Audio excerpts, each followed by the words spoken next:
Sound like something you could use, huh? Yeah, with your team? Please, entree, leadership, family, give it up for Jefferson Fisher. Come on out, Jefferson.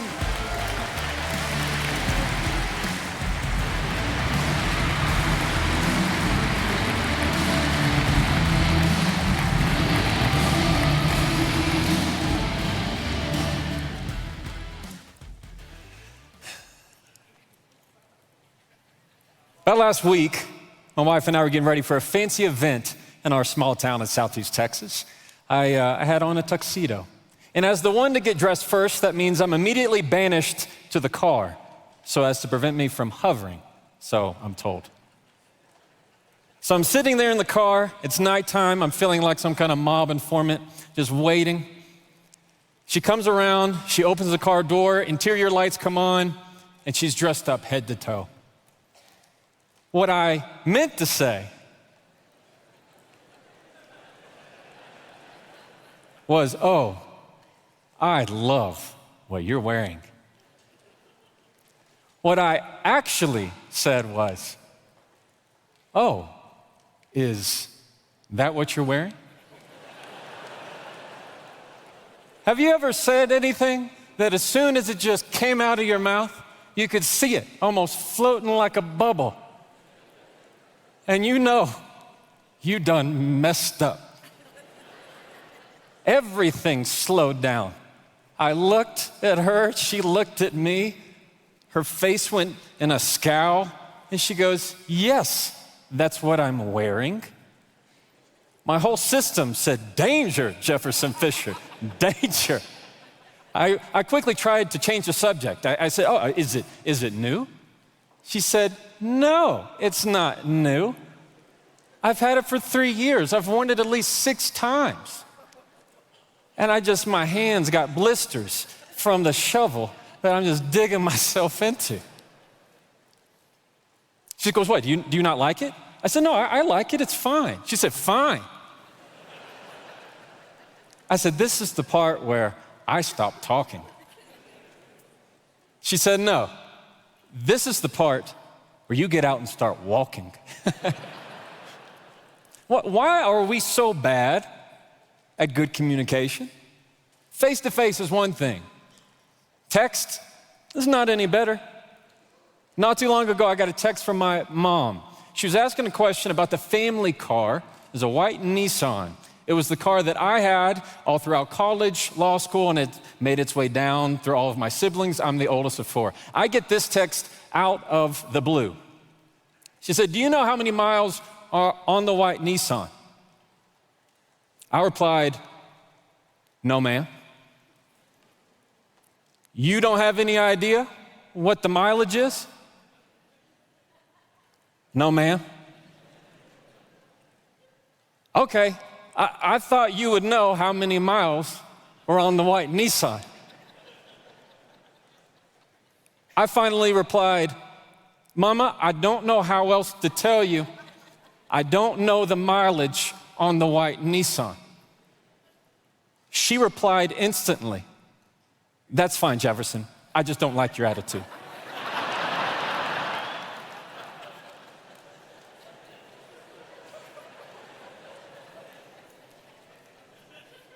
Good communication is hard, even in the easy things.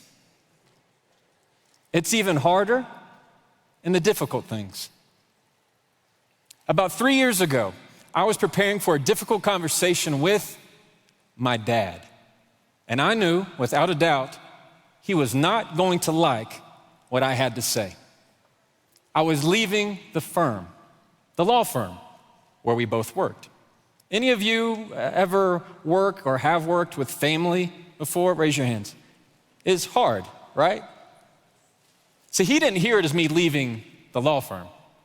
He heard it as me leaving him. Like I said, difficult. I knew we needed to have this conversation, and it was one I felt, honestly, we had had 20 times before. It always went the same way.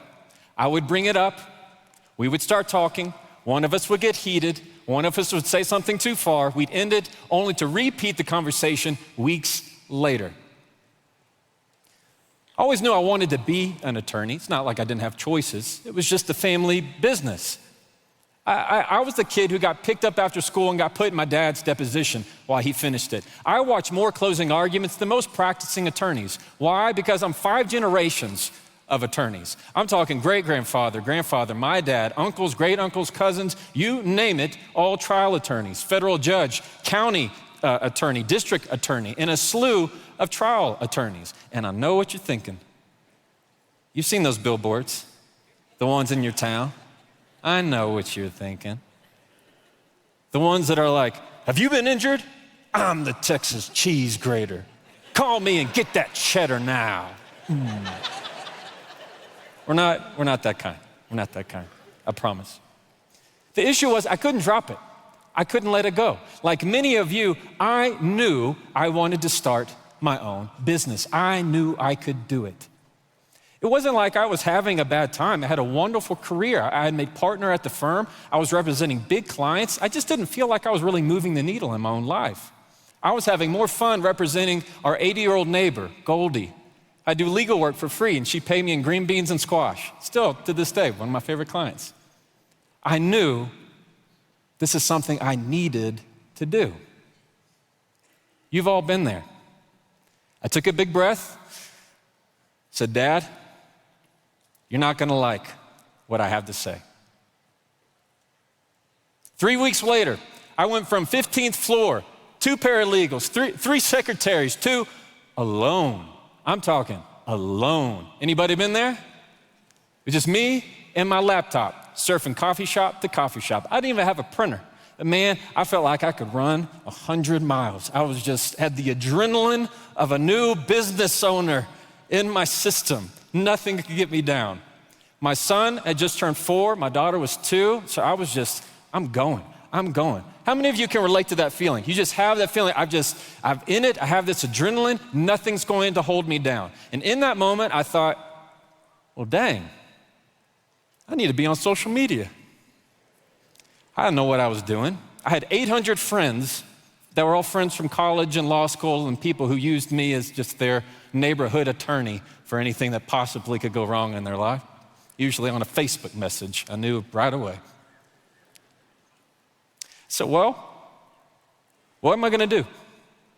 I started looking at other social media and saw these other attorneys that were all dressed up telling people about legal things. I said, that kind of looks good, that must work. It looks like it works for them.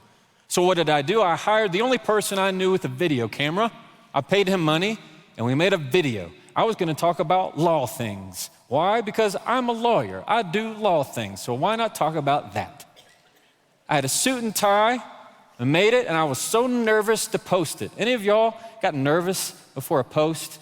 You're like, is this gonna go terrible? Is it gonna go bad? I really don't know. I took a breath and I posted a video. Here's what it looked like. This guy.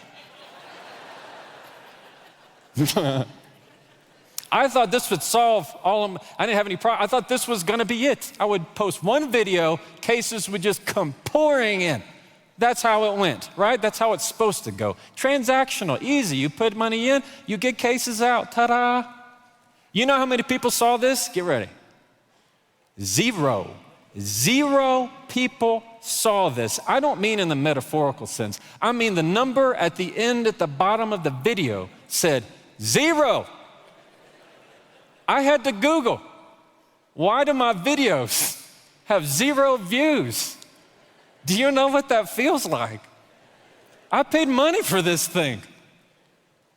I thought, what am I doing? I know many of you, I know this is not about social media, but I'm willing to bet many of you have had conversations about social media and what you should do about it. Show of hands, how many people follow the social media of where they work? Follow the social media of where they work. Now, how many of you would still, if you didn't work there, follow their social media?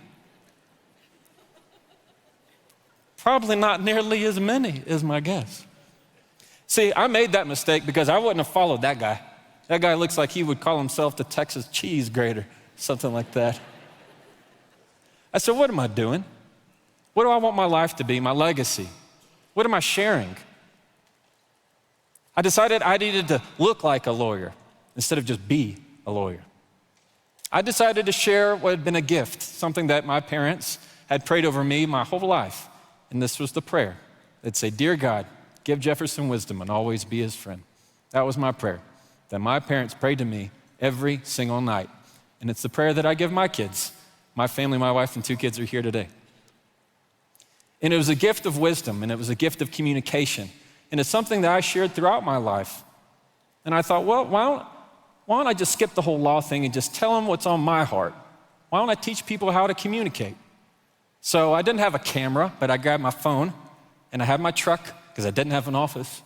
Had my kids' car seats in the back, and I made my first How to Argue Like a Lawyer video. And wouldn't you know it, some strangers saw it. And some people I didn't know commented on it, and they liked it. And they said, "Why don't you do this topic?" And what turned into one little idea began to grow. And I would make videos on how to handle difficult conversations, how to handle interruptions, how to deal with a narcissist. And it turned into this. Maybe some of you have seen some of these. Oh, Dave Ramsey always says, thank you. Dave Ramsey always says, you can't despise humble beginnings, right?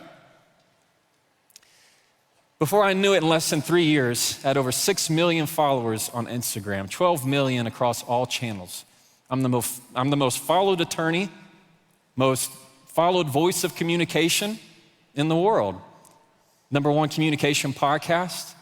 My book, The Next Conversation, went instant New York Times, Sunday Times.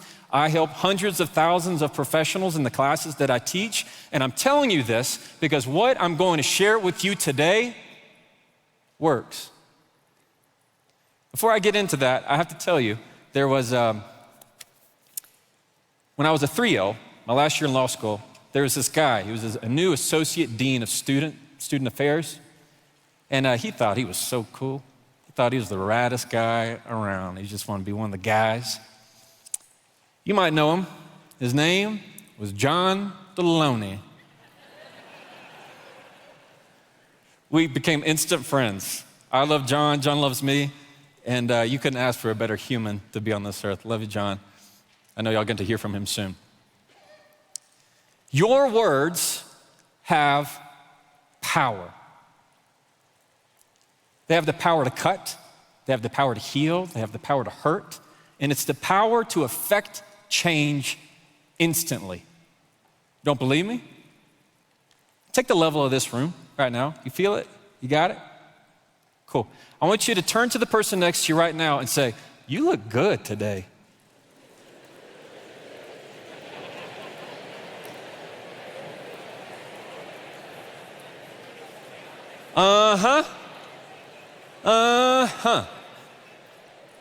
Look at you.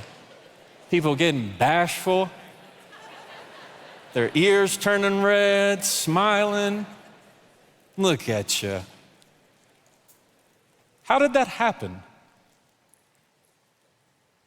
You didn't have to download it. You didn't have to order it from anywhere. It was simply what you decided to say next. What you say is who you are. You know this to be true. For the vast majority of your life, people will only experience you, know of you, talk about you based on what you say. You can't be a kind person if you don't say kind things. You say nice things, congratulations, you're a nice person. You say mean things, you're a mean person. You say funny things, you're a funny person. That's all people will remember of you. You want to talk legacy? What you say has the power to affect generations of people you will never meet. How you talk to your kids will affect how they talk to their kids. How you talk to the person behind the counter will affect how they talk to their loved ones when they go home. Your words have a ripple effect that will last everything longer than you will ever live to see. Isn't that wild? I want you to think of something. I want you to think in your mind the power of your own words. Good communication builds. Bad communication breaks everything. You've seen it. Bad communication. What we have here is a failure to communicate. Bad communication is corrosive to your company and to your culture. It's the number one reason why marriages fail, relationships fail, friendships fail, business, organization, you name it, crumbles with bad communication. This is where we stop getting personal and start getting organizational. You ready? I am. If your people don't feel like they can trust that they're being heard, if your staff members don't feel like they can speak up for themselves, if your managers can't get a different opinion without getting defensive, if your directors get high off ego trips, you don't have a culture problem. You have a communication problem. I want you to think in your organization, your company right now, the last conversation you had that left you frustrated, upset, angry. Think of it. These are the ones that are usually finger pointing. They're dismissive. They're passive aggressive. They're what I just call last conversations. You know what they sound like? They sound like, if you don't like it, there's the door.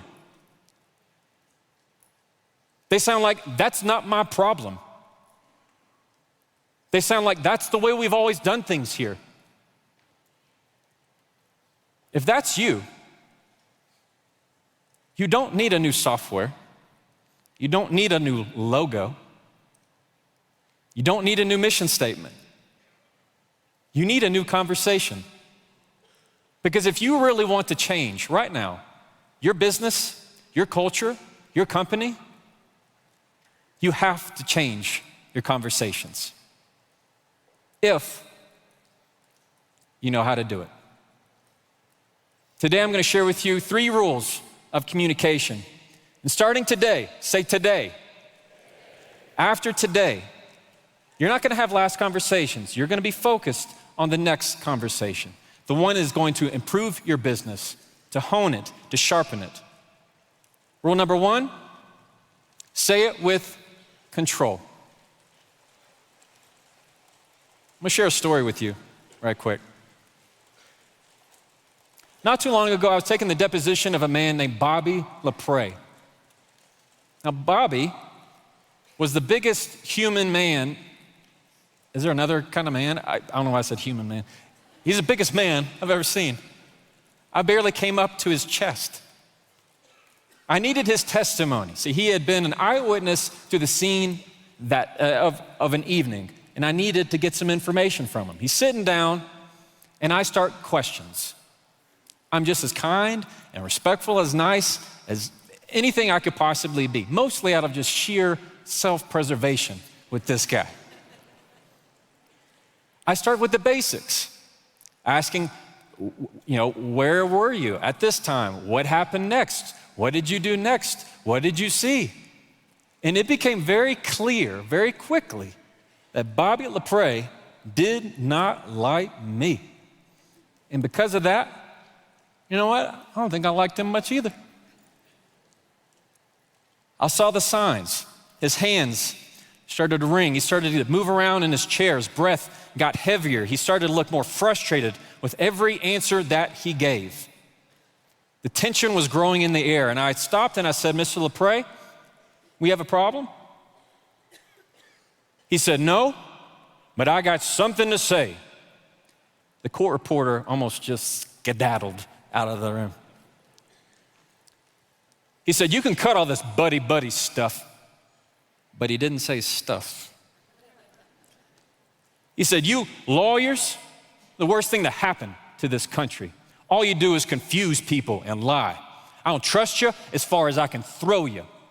So go on and ask your stupid questions. Stop, time out, pause. Let's leave Jefferson and Bobby LaPrey. How do you feel when somebody says something like that to you? Anything that insults you, offends you, that you don't like. It doesn't matter if it's in person, a text, an email. What's happening in that moment? I don't care if you're in the boardroom or the living room. We all have those moments. So what's happening? Let's get an x-ray. Two things. You have your body and your brain. Your body hears it and they go, hey, I don't feel like I like that. And your brain goes, yeah, now that I think about it, I definitely don't like it. And there it is. Your body says, new identity, threat. It recognizes everything in front of you as what? A threat. Your body says, I don't like this. I don't like their tone. I don't like how they look. I don't like what they said. It doesn't matter how big or small. If they have a different opinion than you, nothing in your system likes it. You know exactly what happens. You feel in that moment, but it happens instantly. Your pupils dilate so you can focus. You might grip, make fists, your muscles tense. All of a sudden, your jaw clenches. You get really anxious. You have anybody who maybe they feel like they shake in these kind of conversations, or maybe they start tearing up? Your body doesn't know what's happening, what's going on. It's got to be ready. You may not throw a punch in the conversation, but you say something that hurts. You want that word to cut. You want that word to sting, to make that threat go away, to defeat it. Or you've ever been with somebody in the argument on the phone and it gets so heated they just hang up? Or they say, you know what, I'm over this, thanks. And they leave the room. Anything to get away from the threat. So what do you do in those moments? The mistake happens when you look for what's going to control them, the clap back, the comeback. Rarely, if ever, in fact, never, does that work to your favor. Instead, what I want you to do is start looking for what will control you. The only thing that will work in these moments is time. Time. Time has a way of slowing things down. What matters today rarely matters tomorrow. What matters in this instant doesn't really matter as much a few hours later. When you inject time into your heated conversations and you slow it out, you give each other time to regulate. Not just you, it also gives the other person time to regulate your system so that you cool down, where your emotions don't have control of the steering wheel. Let your logical and analytical side. You ever said something and all of a sudden about 10 minutes later you think, why did I say that? That was the dumbest, why did I even think of saying that? Your logical side wasn't in it. How do you do it in conversation? This is what I teach every single one of my clients every time I send them for a deposition, cross-examination, courtroom, and it's this. Let your breath be the first word that you say. Meaning wherever your first word would be in your response, put a breath in its place. And I don't just mean any kind of breath, not one that my 5-year-old uses like, not one of those. This is a conversational breath is how I call it, and I'm gonna walk you through it.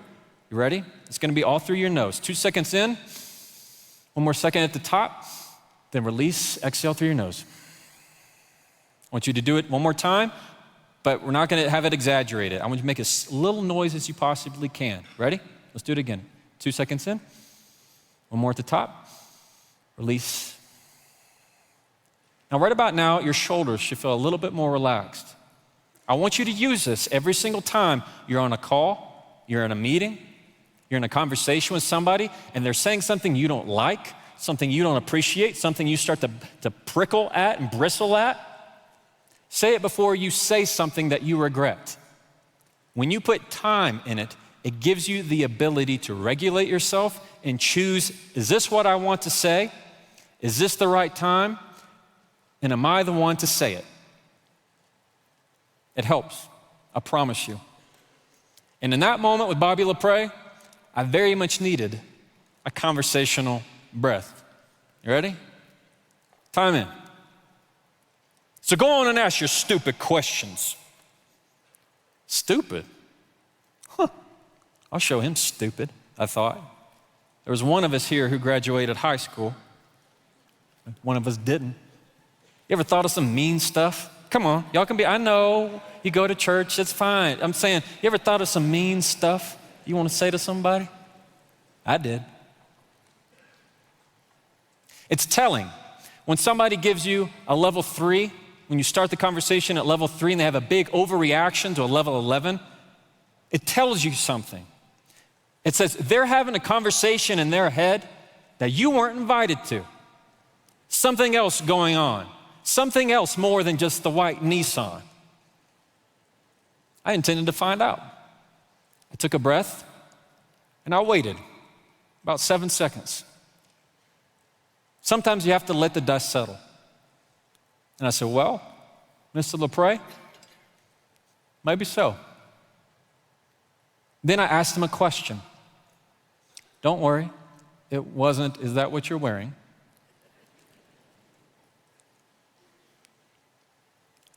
I said, are you okay? What's been your biggest struggle this year? I didn't know what he was gonna say. Then he started to just open up to me and tell me about his mom. About 3 weeks prior to the deposition, he had to place her in an assisted living facility. His dad had passed away, his brother was a roughneck, and he was the only one to take care of his mama. And if you've ever had to do that with one of your parents, you know it is very confusing. Lots of things that he didn't understand. And he was getting letters and notices and demands from lawyers. I said, Mr. LaPrey, I can't imagine what you're going through. But what I can tell you is, you're a good son. Immediately, big, bad Bobby LaPrey started to cry. We went off the record, and I let him get it all out. Told me everything. We made a plan. I got him in touch right then and there with an elder care attorney. He knew what to do. We made some action steps. And after a while, I asked him, I said, you ready to keep going? Guess so. And for the rest of the deposition, I got to talk to the real Bobby LaPrey. And he was hilarious. He was just a big sweetheart, a big softie. At the end of the deposition, I went to go shake his hand. I just knew my hand was about to just get destroyed. And instead, he opened his arms up for a big bear hug, wrapped his arms around me. And I promise you, my feet lifted a clear foot off the floor. I never felt more feminine, honestly. It was, I was just like, oh, this is great. I dare say I feel safe. I really do. I feel good. I get it. I really do. The person you see is not the person you're talking to. Truth is, I wasn't talking to an angry witness. I was talking to a worried son. Every day, we're just like Bobby LaPrey. You're talking to worried sons, worried daughters, worried mothers, worried fathers. Everybody has a surface and a depth. We all have struggles we would never share with anybody. And when you have the discipline to look behind the surface and talk to that other person, magical things can happen. If you want to say it with control, not only do I want you to slow things down, not only do I want you to let your breath be the first word that you say, when you go into that next conversation, go in with this mindset. Have something to learn, not something to prove. Something to prove says, oh, they didn't agree with me. It says, I don't know about you, buddy, but I think you forgot who you're talking to. Say it to learn says, I wonder what's happening here. I wonder what makes them say that. I wonder what's going on. When you can slow it down and give yourself the discipline to reach for that other person, you are not only going to improve your business, you'll improve your life. Control is just the first part. You also have to have it, confidence. Rule number 2, say it with confidence. Now, some of you here, I know this crowd, I've met some of you. You might be reading that slide and you think, hey, Jefferson, okay, you seem like a nice guy and all. But you may not know it, but I'm the Executive Vice President, Director, Czar of Strategic Business Operations Initiative Strike Force in my company. And I'm good. I'm already confident. So next slide, champ. If that's you, let me redefine it. Confidence doesn't mean that you have all the answers. It means you're not afraid to admit when you don't. Confidence does not mean you turn a blind eye to problems. Confidence means you know that you will have problems. Let me tell you what confidence isn't. Confidence isn't dominating conversation and showing superiority. Insecurities are very loud. Confidence, very quiet. Ever have that person in your meeting, your Zoom meeting, that they always have to throw in their 2 cents, no matter what the issue is? No matter the issue, they have to make a comment, be the devil's advocate. You know, just by adding this person, you've added 30 minutes to the meeting at a very minimum. It's the person that once they start talking, everybody goes, "Ooh, okay, Lord, I know in our devotional, you were here. Be with me." The truth is, that's the person who's furthest removed from the actual decision making. They do it because they need you to know how smart they are. They need you to know that they know the answer. These are typically the people that are name droppers. They say things like, "Oh, this reminds me of a time I was with John Sims the other night." You know John, right? Great guy. Well, he just took his company to 8 bajillion last year. And anyway, insecure people have the urge to say everything. Confident people have the urge to say nothing. They don't have to say it to you to know that they know it. They're in the meeting for something to learn, not something to prove. It's not that they're not contributing, it's that they choose their timing so that when they talk, people listen. Well, what does confidence sound like exactly? Confidence sounds like slowing down your words, lowering your volume, and being comfortable with silence. That power of the pause. A few weeks ago, my son, at the evening, he didn't want to brush his teeth. He wanted to brush them in the morning. I said, I appreciate that. We're also going to brush them tonight. Well, he had other thoughts. It got to a point where I said, "Are you arguing with me?" And he summoned himself. "Yes, sir. Yes, I am." I said, "Good job. Come on, give me some. Awesome job. Let's talk about it on the way to brush your teeth."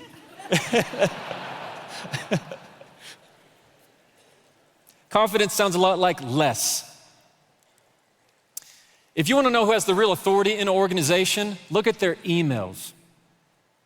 Their emails. People on the lowest of the totem pole have the longest emails. They talk in paragraphs. They'll put 12 topics in one email. And if there's one thing, an exclamation point, hates to see these people coming, they will fill an email with exclamation points.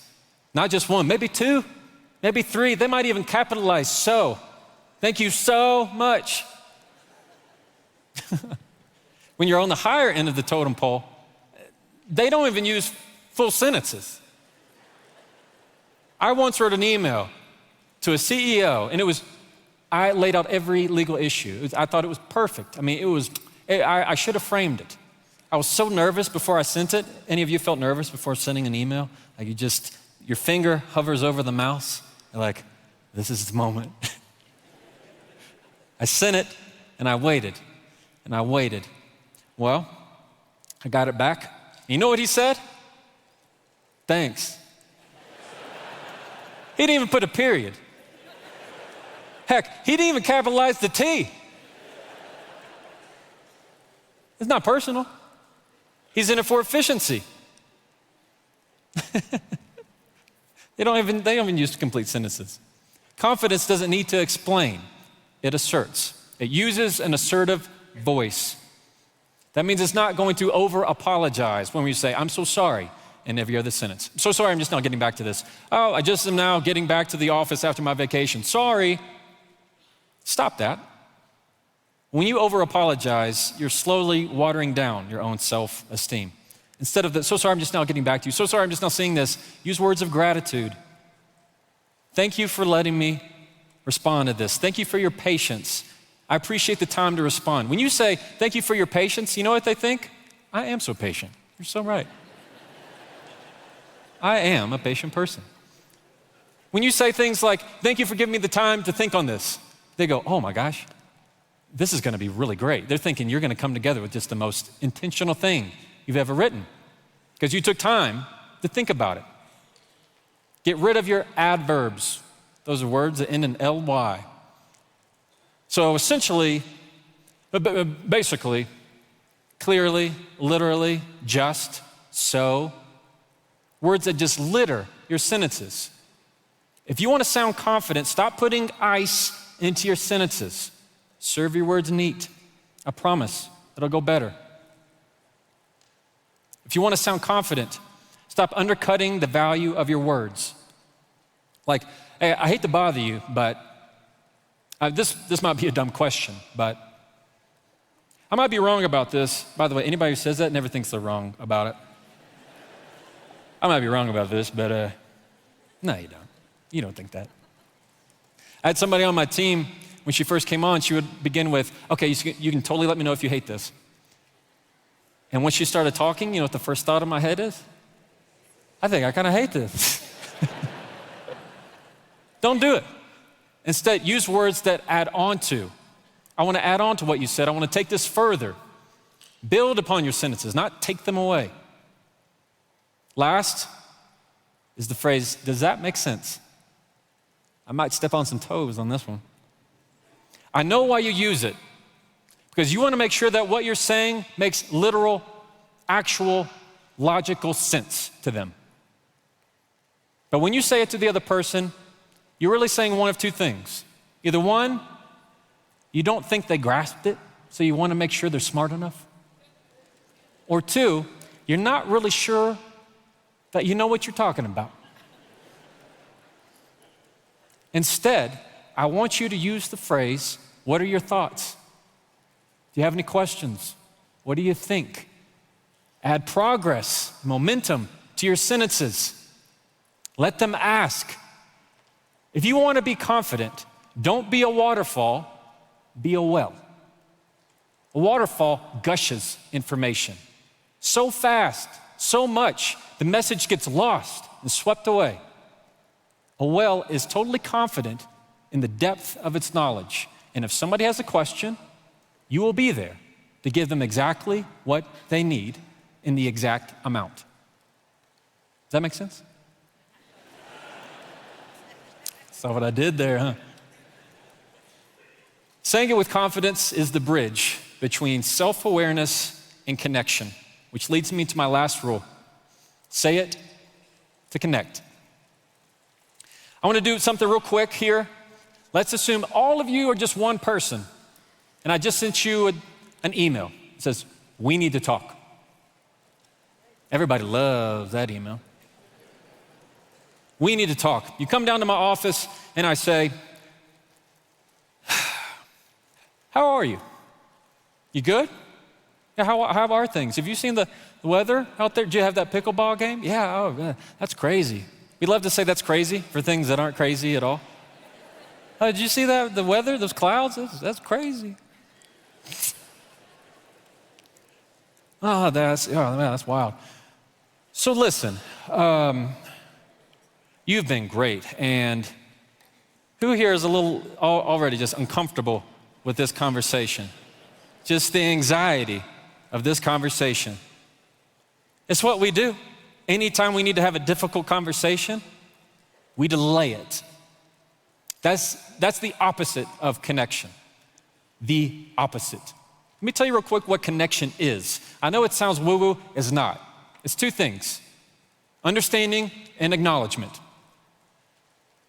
If I understand you, but I don't acknowledge you, you won't connect with me. And if I acknowledge you, but I don't understand you, I won't connect to you.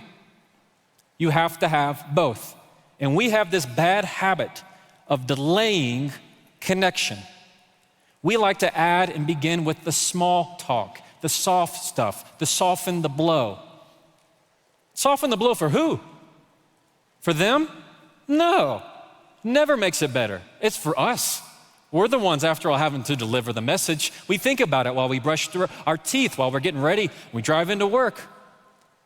Have you ever had a pit in your stomach where you know you need to let somebody go? You need to have a hard talk with them and you just don't want to do it. Ugh, worst part of the job. Well, then this is for you. I'll tell you right where you need to be for this talk, because you needed to hear this. Sometimes the kindest thing you can do is be as direct as you can be. I'm going to teach you how. Instead of this soft, small talk stuff, how are you? You good? You good? So listen. And immediately crashes right after that. So listen. Boom. You're waiting for that hammer to drop. Instead of that, I want you to label the conversation. One, label the conversation. It's as easy as, this is going to be a difficult conversation. This might be hard to talk about. You're not going to like what I have to say. This might come as a shock to you, might come as a surprise. We're not going to enjoy this conversation. Label it. Tell them exactly what it's going to be. I promise you, what you're going to see when you come in, they sit down, you say, this is going to be a hard conversation. They're going to go, okay. And then two, deliver the line. Give the news. Don't delay it. How hard is it if you and I are in a conversation, especially all you leaders out there, you know how anxiety fulfilling this is. If we come in, let's say I'm your employee, and I come in and I say, hey, look, so we got a problem. And you go, what? I'm like, hey, okay, so remember that time where there was this guy and he said this and he didn't really like that. So anyway, essentially, you know, when and again, it's not that big of a deal, and you're thinking, what is happening in this moment? What's happening? Are you leaving? Is somebody on fire? What is happening? Has somebody died? Give me the news. It's anxiety inducing. Stop doing it. Deliver the line. 3, what I'm about to give you is a framework that is going to change how you have your conversations. I don't care if it's an easy conversation. I don't care if it's a hard conversation. They're particularly good with the difficult conversations. If there's anything you remember from my talk, it's this. You can use this immediately in each one of your businesses. And it goes like this. Number 1, with a frame. You're going to tell them what you want to talk about. Number 1, tell them what you want to talk about. Simple. Subject. Give them the subject. 2, tell them how you want the conversation to end. The biggest point, the big, critical, key point. Tell them how the conversation will end. You're going to give them the finish line before you even begin. You're already telling them the ending. No suspense, no guessing. You're giving it to them. And 3, get their buy-in into the frame. Cool? 1, when you say what we want to talk about, it could be as simple as, hey, I'd like to talk with you about your comments yesterday. I want to talk with you about the budget. I want to talk with you about what we have coming up next week. 2, when it comes to telling them the end, how I like to begin it, and I would recommend for you, is to say what you want to walk away with. And I want to walk away from the discussion. I want to walk away with, I want to leave the discussion. What you're saying is there is a goal that I have that I want to take with me, and you're going to be along with me. That's how we're going to have this conversation. 3 is you get their buy-in. It sounds like, does that sound good? Does that work? Can we do that? And they're going to say yes because you've clearly defined it. You haven't just knocked and said, hey, do you have 5 minutes for me to really confuse you and take about 45 minutes of your time? You're giving them a full roadmap from beginning to end. No anxiety. So this is what it could sound like. Let's say it needs to be something, let's say it needs to be something a little stern. There's been an issue. I bring you in. You say, hey, or I would tell you, I'd say, hey, I need to talk about some comments that you made at last Thursday's meeting. We need to leave that conversation with the understanding that's not gonna happen again. Sound good? It's good. Now you know exactly what you're gonna talk about. Hey, I need to talk with you about tomorrow's budget meeting, and really, I just wanna walk away with us feeling like we're on the same page. That work? You know exactly what's happening. You don't have to worry about talking about Greg and accounting or what's gonna happen the week after next. You have a beginning and the end. So many times, the mistakes I see and the things I have to iron out and smooth over with people who have communication problems is that they wait until they're talking to figure out what they want to say. You ever heard somebody go, well, I say all that to say, well, why did you have to say all that? Why did you have to say all that then? Why couldn't you just go to the say part? Or the people that you try and jump in the conversation, they go, no, that's not it, wait. And you're like, I don't wanna wait, I need you to get to the point. Frames solve that. You can use it at home. My wife and I use it all the time. Hey, I'd like to talk with you about the kids' schedule for this week. Just wanna make sure we feel like we're on the same page. Can we do that? Yeah. I'm telling you, it removes the anxiety from your difficult conversations. And when you're able to do that, it takes out the fear. When you're able to use your breath and slow things down, see things clearly, when you're able to say things with confidence and use an assertive voice that leans into communication, has forward momentum into your conversations, and when you can say things to connect, that doesn't give fluff, but is direct, but also kind, and puts you on the same page, that's the path to true connection and true communication.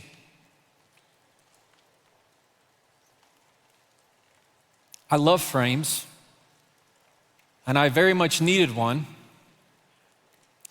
in a conversation that was going to change everything. Dad, you're not gonna like what I have to say. I'm leaving the law firm. And after we're done talking, I'm gonna make the announcement. And I know you want what's best for me. This is what is best for me. Okay? And he said, okay. And something incredible happened. We went through that conversation with control, with confidence. We said things to connect. It wasn't that it was easy, y'all. It was hard. Connection is not Hallmark movie. Sometimes connection is the hard stuff.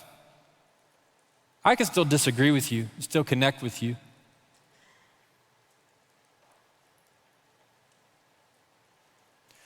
It was hard because if any of you have kids and you work with your kids, it was like I was taking something from them. Where he and I were working on cases and we got to talk every day.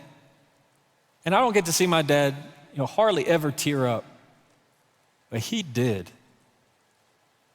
Because I just felt like I was just ripping something away from him.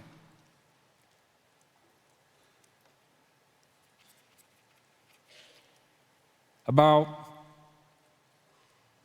3 weeks later,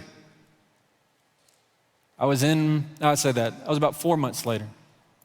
4 months later, after having that talk with him, I got a knock on my door. I just leased a new office, some furniture in it, barely. I mean, things were everywhere. And I look, and there's my dad. And I thought he was just coming to just say, oh, yeah, well, I told you.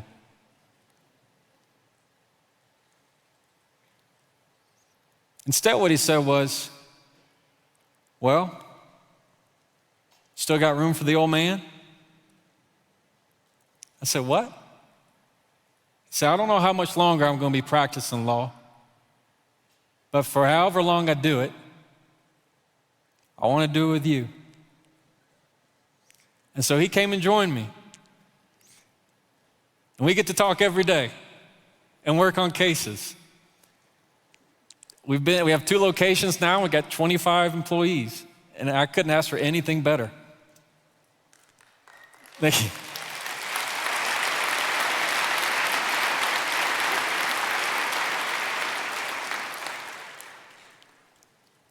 Let me tell you real quick, this is the man that when I'd be riding with him in his truck as a kid, and there'd be somebody going bumper to bumper, somebody riding our tail, I'd look in that side mirror and I get nervous. You ever done that? Start getting nervous for the other person? And Dad, somebody's behind you, Dad. Somebody behind you. And he'd look and go, oh, yeah. This is the guy that would slowly pull over while he's driving, and he'd say, go on with your bad self. He always showed control. This is the guy that when I would come to him and disagree with things when I was in high school, probably about a curfew or something, and I'd say, Dad, this isn't fair. He'd go, that's fine, you don't have to like it. You just need to understand it. That's connection.